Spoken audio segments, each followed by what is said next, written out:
12वीं के इतिहास की बुक का चैप्टर 14 जिसका नाम है भारत का विभाजन और लिखित स्रोतों के आधार पर अध्ययन।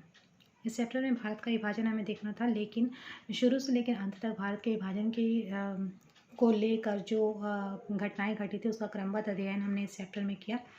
और इस चैप्टर के अध्ययन में हम आज पहुंच गए हैं कैबिनेट मिशन योजना के बाद जो सीधी कार्रवाई दिवस जो मनाया गया और उसके बाद जो सीधी कार्रवाई दिवस के तहत जो सांप्रदायिक दंगे शुरू किए गए उसके बारे में हम देख रहे थे। तो हम बंगाल और पंजाब की स्थिति का जायज़ा ले चुके थे कि वहाँ की स्थिति कितनी भयावह हो चुकी थी और ये करने के पीछे मुस्लिम लीग का उद्देश्य क्या था, मुस्लिम लीग इससे क्या साबित करना चाह रही थी और क्या प्राप्त करना चाह रही थी। सीधे तौर पर स्पष्ट है कि वो इन घटनाओं के आधार पर भयभीत करना चाह रही थी कांग्रेस को और यहाँ के देश के हिंदुओं को, ताकि अब वो इस बात से भयभीत हो जाएं कि अगर उनकी बात नहीं मानी गई पाकिस्तान निर्माण की तो स्थिति और भी ज़्यादा भयावह हो सकती है। और जो पंजाब में हिंदू कांग्रेस और मुस्लिम लीग दोनों को मिलाकर जो खिज़र हयात खां के नेतृत्व में जो मंत्रिमंडल का गठन हुआ था, मुस्लिम लीग उन्हें भी काम नहीं करने देना चाह रही थी और उनके काम में भी अड़ंगा डाली जा रही थी ताकि मंत्रिमंडल जो है वो भी नष्ट हो जाए और कांग्रेस और ज़्यादा भयभीत हो जाए कि अगर उनकी मांगों को नहीं माना गया तो ये इस तरह से उनके काम में आड़ंगा डालते रहेंगे। और कहीं ना कहीं अब जो मुसलमान जो विद्यार्थी थे वो सड़कों पर उतर कर नारेबाजी कर रहे थे, वो खिज़र हयात खां के ख़िलाफ़ नारेबाजी कर रहे थे, वो लड़कर रहेंगे पाकिस्तान, लेकर रहेंगे पाकिस्तान की नारेबाजी कर रहे थे। मतलब वो हर तरह से उनका एक और मात्र उद्देश्य यही रह गया था कि वो पाकिस्तान अलग राष्ट्र निर्माण करा ले और अलग राष्ट्र निर्माण हो ही जाए पाकिस्तान का। और लेकिन जब स्थिति और ज़्यादा भयावह हो गई तो कहीं ना कहीं 3 मार्च 1947 ईस्वी को खिज़र हयात खां का जो मंत्रिमंडल था उन्होंने त्यागपत्र दे दिया। अब हम आज की वीडियो में बात करेंगे कि उसके आगे क्या घटनाएं घटी। तो उसके आगे की जो घटना है वो है लॉर्ड माउंटबेटन की जून 1947 की घोषणा। इस पर हम आज बात करेंगे। ब्रिटिश प्रधानमंत्री एटली जो थे उन्होंने 20 फरवरी 1947 ईस्वी की घोषणा को क्रियान्वित करने के लिए, याद कीजिए 20 फरवरी 1947 ईस्वी को उन्होंने क्या घोषणा की थी। उन्होंने घोषणा की थी कि वो जून 1948 ईस्वी तक भारत को सत्ता का हस्तांतरण कर देंगे, मतलब वो भारत को आज़ादी दे देंगे। ये घोषणा जो उन्होंने की थी उसी घोषणा को क्रियान्वित करने के लिए उन्होंने लॉर्ड माउंटबेटन को वायसराय का बनाकर भारत भेजा, वायसराय के पद पर नियुक्त करके भारत भेजा। कांग्रेस ने इस घोषणा का स्वागत किया। कांग्रेस को ये घोषणा पहले ही पसंद आई थी जब उन्होंने 20 फरवरी 1947 ईस्वी को ये घोषणा की थी। कांग्रेस उसी समय से इस बात के लिए खुश थी और जब इस घोषणा को क्रियान्वित करने का समय आया और जब लॉर्ड एटली ने लॉर्ड माउंटबेटन को वायसराय बनाकर भारत भेजा तो उनके आने पर कांग्रेस बहुत ज़्यादा उत्साहित हुई, उन्होंने उनका स्वागत किया। और लीग जो है वो इस घोषणा को एज़ यूजुअल उन्होंने इसे अस्वीकार कर दिया। वो ऐसा नहीं चाहती थी कि किसी भी तरह से मिलकर कांग्रेस के साथ मिलकर वो कोई कार्रवाई नहीं करना चाहती थी, इसलिए उन्होंने जैसे कि हमेशा करती आई है वो इससे अपने हट पे उतर आई और उन्हें इसे मानने से इनकार कर दिया। मुस्लिम लीग जो है वो कांग्रेस के साथ मिलकर काम नहीं करना चाहती थी। लॉर्ड माउंटबेटन की घोषणा से स्थिति सुधरने की उम्मीद नहीं बनी। लॉर्ड माउंटबेटन ने जो घोषणा की सत्ता का हस्तांतरण करने की या फिर भारत को आज़ादी देने की, लेकिन लीग की हठधर्मिता के कारण और उनके सहयोगात्मक नीति नहीं अपनाने के कारण और उनके असहयोगात्मक नीति अपनाने के कारण यह घोषणा जो है वो भी अपने उद्देश्य में सफल नहीं हो सकी, अपनी उम्मीदों पर पूरी तरह से खरी नहीं उतर पाई। लॉर्ड माउंटबेटन जो थे वो यहाँ पे समझौता कराने के लिए आए थे। उनकी कोशिश रही कि वो दोनों में समझौता कराएं। माउंटबेटन ने महात्मा गांधी व अन्य नेताओं से विचार विमर्श किया और स्थिति को समझने का प्रयास किया, दोनों पक्ष को जानने का प्रयास किया। उन्होंने पंडित नेहरू और सरदार पटेल से यह आग्रह किया कि वे पाकिस्तान की मांग को स्वीकार कर ले, क्योंकि लॉर्ड माउंटबेटन भी कहीं ना कहीं भारत को विभाजित करने के मूड में ही थे। वो उन्होंने ना सिर्फ उन्होंने बल्कि ब्रिटिश सरकार ने भी हमेशा से ही अप्रत्यक्ष रूप से मुस्लिम लीग की जो अलग डिमांड थी, जो गलत मांगे थी, उनको कहीं ना कहीं उन्होंने हवा दी थी। तो अब जब समय आया कि उन्होंने जिस मांग को हवा दी उस मांग को प्राप्त करने के लिए मुस्लिम लीग इस तरह से कटिबद्ध है तो वो अब यहाँ पर कैसे चूक सकती थी।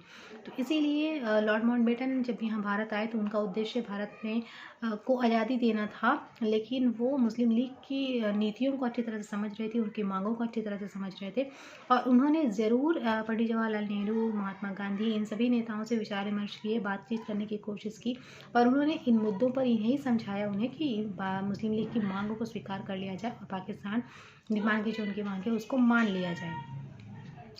और इसीलिए उन्होंने सरदार पटेल से भी आग्रह किया और पंडित नेहरू से भी आग्रह किया कि वो पाकिस्तान की मांग को स्वीकार कर लें। लेकिन एक महात्मा गांधी ही थे जिन्होंने कभी इस बात को स्वीकार नहीं किया, वो कभी भी इस बात के लिए राज़ी नहीं हुए। उन्होंने कहा था कि चाहे सारा भारत जल जाए लेकिन पाकिस्तान नहीं बनेगा। ऐसा उन्होंने क्यों कहा? क्योंकि सारा देश जो है अब सांप्रदायिकता की आग में झुलस रहा था और ये आग मुस्लिम लीग की लगाई हुई थी। इसलिए उन्होंने कहा कि चाहे सारा देश ही क्यों ना जल जाए, सांप्रदायिकता की आग हो या फिर कोई भी और आग हो, लेकिन मैं कभी भी इस बात के लिए राज़ी नहीं होऊंगा कि मेरा भारत बट जाए, मेरा भारत विभाजित हो जाए, मेरा भारत खंडित हो जाए। उन्होंने एक और अवसर पर कहा था कि पाकिस्तान मेरे मृत शरीर पर ही बनेगा, मतलब पाकिस्तान मेरे मरने के बाद ही बनेगा। अब देखें, हम बात करेंगे कि किस तरह से ब्रिटिश साम्राज्य का अंत हुआ, क्योंकि जिस तरह से इटली ने पहले ही घोषणा कर दी है कि वो सत्ता का हस्तांतरण कर देंगे, तो इससे स्पष्ट हो जाता है कि अब भारत में ब्रिटिश साम्राज्य का अंत हो रहा है। लेकिन उसका अंत कैसे हुआ उस पर अब हम बात करेंगे। तो जो रविन्द्रनाथ टैगोर थे उन्होंने इस बारे में कहा था कि भाग्य का चक्र किसी न किसी दिन अंग्रेज जाति को बाध्य करेगा कि वह अपने भारतीय साम्राज्य से हाथ धो ले।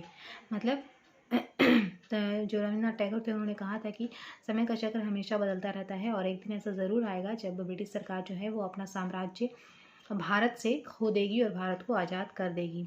लेकिन वे अपने पीछे किस तरह का भाग्य और कितनी बुरी बदहाली छोड़ जाएंगे।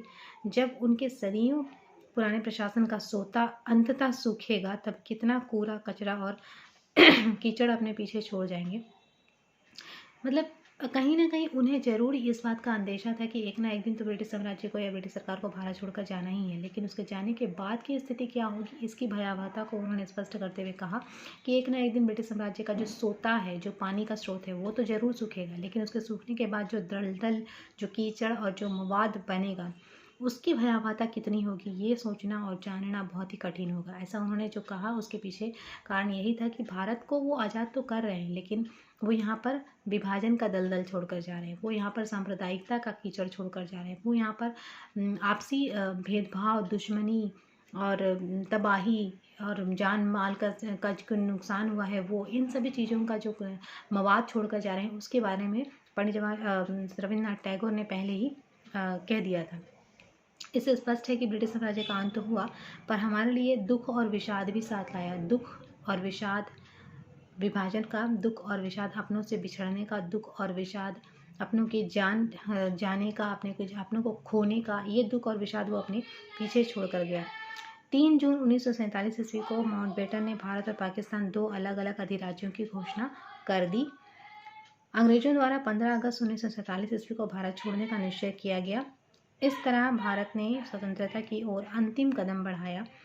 माउंटबेटन योजना के आधार पर ब्रिटिश संसद ने 16 जुलाई को एक एक्ट पारित किया। सम्राट ने 18 जुलाई को अपनी स्वीकृति दे दी। इसे भारतीय स्वतंत्रता अधिनियम 1947 कहा गया। यहाँ से क्वेश्चन आता है भारतीय स्वतंत्रता अधिनियम के बारे में, तो इसको भी नोट डाउन कर लेना।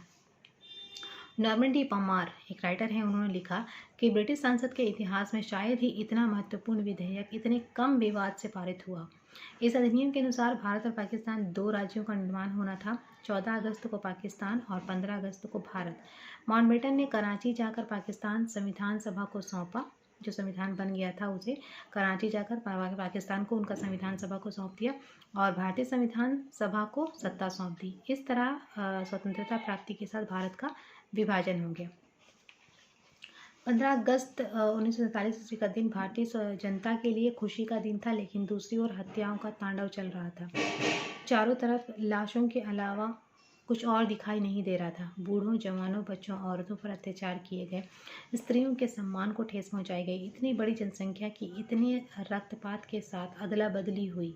मतलब भारत रहने वाले जो लोग थे, हिंदू थे, मुस्लिम जो थे, उनको पाकिस्तान भेजा गया और जो पाकिस्तान के इलाके में रहने वाले हिंदू थे उन्हें भारत भेजा गया। तो इतनी बड़ी संख्या में जो लोगों का की अदला बदली हुई, उस अदला बदली में कोई मैनेजमेंट के साथ तो बदला बदली हुई नहीं थी, किस तरह का कोई प्रबंध तो इसके लिए किया नहीं गया था। तो फिर जो अव्यवस्था के साथ इनकी अदला बदली हुई, उसमें बहुत सारी जानें गई, बहुत लोगों का नुकसान हुआ। पंजाब और पश्चिम बंगाल भारतीय संघ के भाग रहे, जबकि पश्चिमी पंजाब और पूर्वी बंगाल जो है पाकिस्तान में शामिल कर दिया गया। सिलहट पूर्वी पाकिस्तान में शामिल हुआ। उत्तर पश्चिमी सीमा प्रांत ने भी पश्चिमी पाकिस्तान में सम्मिलित होने का निर्णय लिया। तो इस तरह से हमने देखा कि कैसे भारत में ब्रिटिश साम्राज्य का अंत हुआ और कैसे संपूर्ण भारत को दो अलग राज्यों पाकिस्तान और हिंदुस्तान में बांट दिया गया। तो आज की वीडियो में हम लोग कितना ही रखते हैं। नेक्स्ट वीडियो होगा इसका, उसमें हम इस चैप्टर को आगे बढ़ाएंगे, जिसमें हम बात करेंगे भारतीय स्वतंत्रता अधिनियम 1947 की, जिसमें क्या क्या कहा गया। और फिर हम बात करेंगे कि अंग्रेजों ने भारत क्यों छोड़ा, इसके पीछे क्या कारण थे। तो इन कारणों की चर्चा हम करेंगे अगले वीडियो में। आज की वीडियो यहीं एंड करते हैं। Thank you.